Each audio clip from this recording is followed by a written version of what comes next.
우리가 어제 새벽에는 우상의 실체와 또 우상이 어떻게 사람의 손으로 만들어지는지를 그 과정에 대해서 살펴보았습니다. 또 그 어떤 신과도 비교하실 수 없으신 그 하나님은 우리의 분기시니 이방 나라의 길을 따르지 말고 오직 하나님의 길을 따르라 라는 말씀을 하셨습니다. 그럼에도 불구하고 이스라엘은 하나님을 버리고 이방 나라의 풍습을 따랐습니다. 그래서 하나님께서는 그 이스라엘에 대해서 심판을 하십니다. 17절의 말씀을 제가 읽겠습니다. 에워싸인 가운데에 앉은 자여 내 짐꾸러미를 이 땅에서 보리라. 여기서 에워싸인 가운데 앉은 자라는 이 표현은 하나님의 징벌로 말미암아 이방 나라들로 인해 포위당한 그 이스라엘을 가리키는 말입니다. 이들은 멸망의 길에서 돌이켜 하나님께로 돌아와야 했습니다. 하지만 돌아오라는 하나님의 말씀을 듣고도 전혀 뜻을 돌이킬 생각이 없었습니다. 결국에는 자기 소견에 오른 대로 하나님으로부터 멀어지는 삶을 선택하였고 그로 인해 하나님은 이방 나라가 쳐들어오는 것을 허용하셨습니다.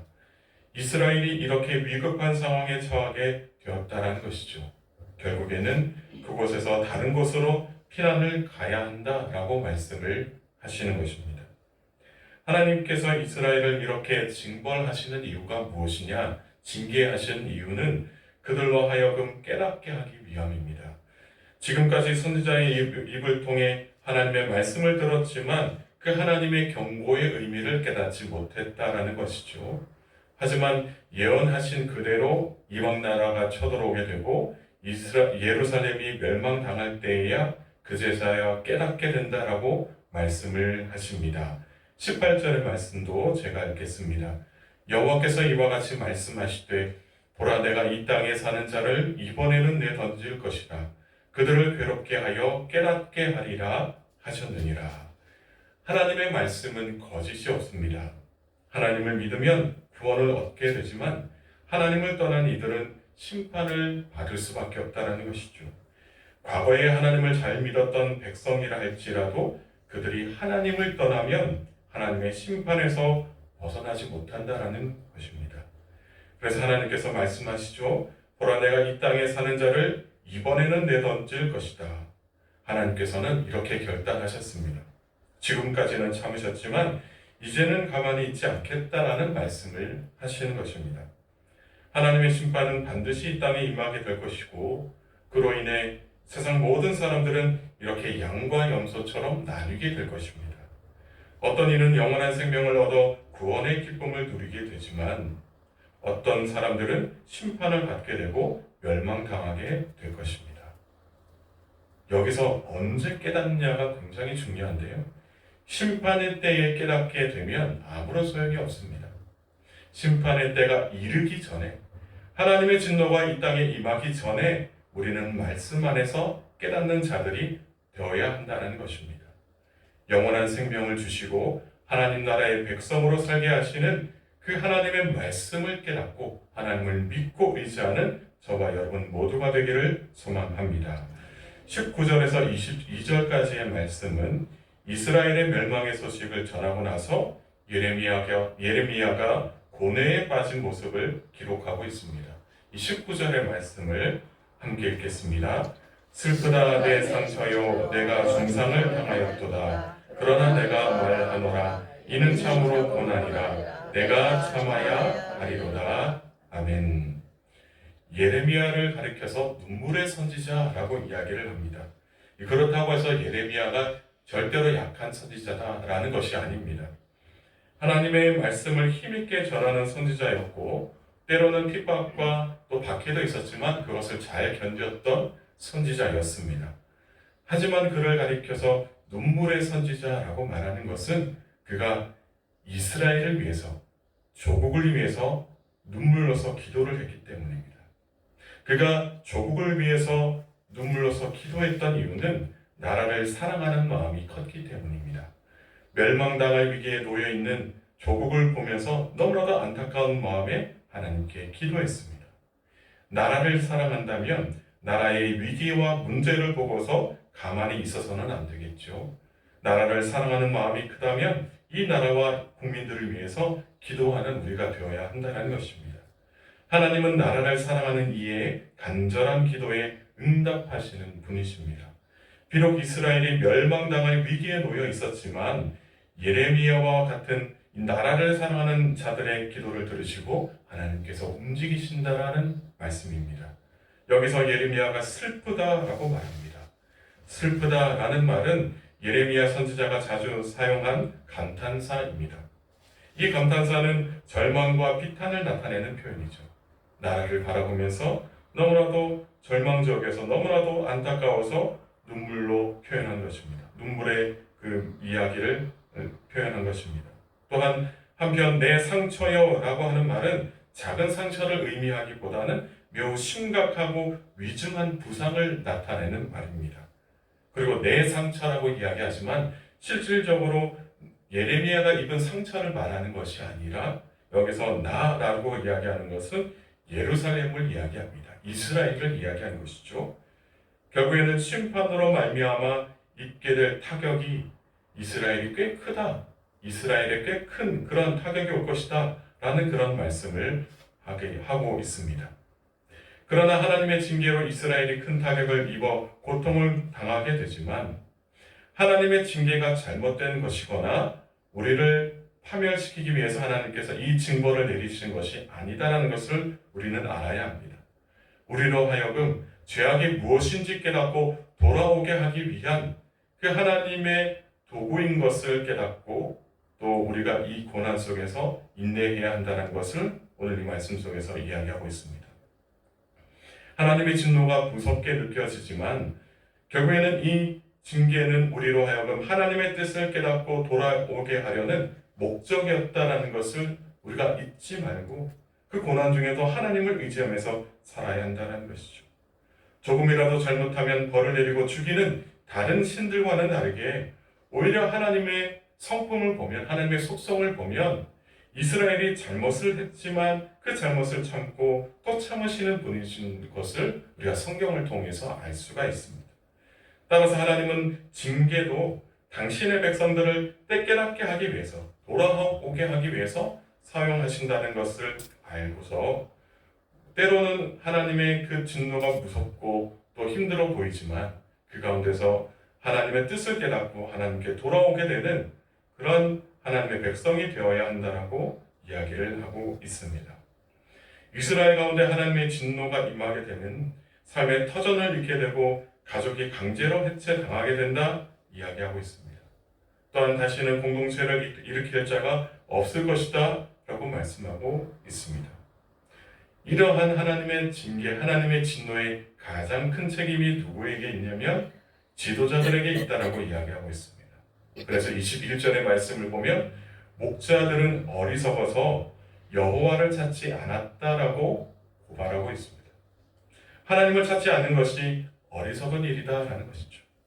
우리가 힘들고 어려울 때마다 우리의 삶에 실질적으로 도움을 주시는 분은 하나님이시기 때문에 하나님을 찾고 찾아야 한다는 것입니다. 그런데 이스라엘이 점점 어려워지고 있음에도 불구하고 하나님보다는 다른 나라의 힘을 의지하고 있고 우상을 섬기고 있다. 이것이 지도자들의 어리석음이다 라고 이야기하고 있습니다. 그래서 하나님을 찾지 않음으로써 형통하지 못하게 되고 양떼도 백성들도 흩어지게 되는 그런 결과로 이어지게 된다라고 말씀하고 있습니다. 23절에서 25절까지의 말씀은 나라를 위한 예레미야의 중보기도입니다. 23절의 말씀을 제가 읽겠습니다. 여호와여 내가 알거니와 사람의 길이 자신에게 있지 아니하니 걸음을 지도함이 걷는 자에게 있지 아니하니이다. 하나님의 계획간에 인간의 자유의지는 제한되어 있다라는 그런 이야기입니다. 다시 말해서 하나님께서는 사람이 얼마나 제한적인 삶을 살고 있는지 아신다라는 말씀이죠. 사람이 자기 멋대로 사는 것처럼 여겨지지만 결코 그렇지 않다는 겁니다. 자기가 멋대로 자유를 자유를 만끽하면서 사는 것처럼 보이지만 결국에는 인생은 다 하나님의 계획 안에 있다는 그런 말씀입니다. 비록 이스라엘 백성들이 범죄하여 하나님께로 멀어지게 되었지만 하나님께서는 이들을 불쌍히 여기셔서 회개하도록 인도하시고 또 그 회개한 이들을 용서하여 주실 줄 믿기 때문에 예레미야가 이러한 기도를 할 수 있었습니다. 그러니까 물론 자유 의지를 가지고 이렇게 죄악 가운데 살아가게 되지만 결국에는 이들도 하나님의 계획 안에 있기 때문에 다시 돌아올 수 있는 여지가 있는 것입니다. 회개하고 돌아오게 되면 하나님께서 받아주실 그런 여지가 있다는 것을 예레미야가 알고 그렇게 중보기도한 것입니다. 우리도 예레미야처럼 우리의 삶이 하나님의 계획 안에 있음을 늘 고백하면서 살아야 합니다. 아무리 사람이 자기 생각대로 사는 것처럼 보이지만 사람은 제한된 삶을 살아갈 수밖에 없습니다. 하나님의 계획에서 벗어나고자 악한 생각을 품고 악하게 사는 자들과는 구별된 삶을 살아야 한다는 것이죠. 그래서 우리는 하나님의 계획 안에서 사는 믿음의 사람인 것을 늘 삶 속에서 고백하는 신앙인이 되어야 합니다. 그렇다면 우리는 범죄하였을 때 어떤 기도를 드려야 할까요? 24절의 말씀을 제가 읽겠습니다. 여호와여 나를 징계하옵시되 너그러이 하시고 진노로 하지 마옵소서. 주께서 내가 없어지게 하실까 두려워하나이다. 하나님의 진노가 너무나도 무섭다는 것이죠. 예레미야가 그렇게 이야기하죠. 그러나 나의 잘못으로 말미암아 내가 징계를 받는 것은 당연하다라는 것을 받아들인 것입니다. 징계를 받는 것은 당연하나 그러나 하나님의 진노로 내가 사라지지 않도록 나를 붙들어 주십시오라고 기도를 하는 것입니다. 이렇게 기도할 수 있는 이유는 하나님의 자비하심 때문입니다. 하나님은 자비하시기 때문에 우리가 잘못을 저질러도 회개하면서 하나님 우리를 사라지지 않도록 없어지게 하지 않도록 우리가 하나님의 진노로 말미암아 정말로 낙심하지 않도록 우리를 붙들어 주십시오. 이렇게 기도할 수가 있다는 것입니다. 사랑하는 성도 여러분, 오늘 하루도 나라와 민족을 위해서 기도해 주시기 바랍니다. 지금 이 세상에는 원인을 전혀 알 수 없는 이상기후와 재난으로 사람들이 고통당하고 있습니다. 우리나라에서는 폭우와 폭염으로 몸살을 겪고 있고 또 농작물과 어업 피해도 만만치 않다라고 합니다. 이 어려운 시기에 우리는 두려워할 것이 아니라 하나님을 의지하면서 기도해야 합니다. 피해를 당한 지역마다 주께서 은혜의 손길로 도와주시기를, 그리고 이 나라와 이 민족이 하나님을 두려워할 줄 알고 하나님을 경외하기를 바라는 마음으로 또 특별히 예레미야 심정으로 나라를 위해서 기도하는 저와 여러분 모두가 되기를 주님의 이름으로 축복합니다. 함께 기도하시겠습니다. 절망과 고통 속에서 건져주시는 하나님 아버지, 주님의 크신 은혜와 사랑에 감사를 드립니다. 하나님을 찾는 자들을 형통케 하시고 하나님은 흩어져 있던 자들을 모으시는 분이신 줄로 믿습니다. 그 사랑과 은혜에 감사하며 오늘 하루도 하나님만 의지하는 저희들 되게 하옵소서. 하나님, 저희는 사람의 길이 자신에게 있지 아니하고 걸음을 지도함이 걷는 자에게 있지 아니하며 오직 하나님의 계획 안에 있음을 고백합니다. 지금까지 세상 사람들의 짧은 생각과 판단을 의지하며 살았던 저희들의 죄악을 용서하여 주옵소서. 주님의 자비하심으로 용서하여 주셔서 이제는 죄악에서 벗어나 크고 위대하신 하나님을 바라보며 하나님께서 인도하시는 대로 살아가는 복된 그리스도인들 되게 하옵소서. 이 땅에 일어나는 일들이 참으로 무섭고 두렵습니다. 세계 곳곳에서 이상기후와 그로 인한 자연재해들이 속속히 들려오고 있는데 또 이 땅에서도 폭우와 폭염으로 힘든 시기를 보내고 있습니다.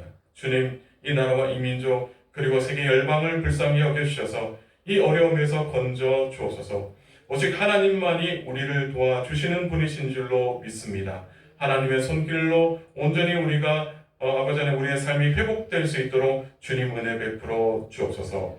오늘 하루도 주님의 뜻대로 살아갈 교우들과 함께하여 주옵소서. 그래서 삶 속에서 기쁨과 평안을 누리게 하시고 하고자 하는 모든 일들 잘 이루어나갈 수 있도록 주님 도와주시며 또한 가지고 있는 모든 문제들마다 합당하게 응답하여 주셔서 선하고 아름다운 길로 해결될 수 있도록 주님 은혜 베풀어 주옵소서. 감사드리며 예수님의 이름으로 기도드리옵나이다. 아멘.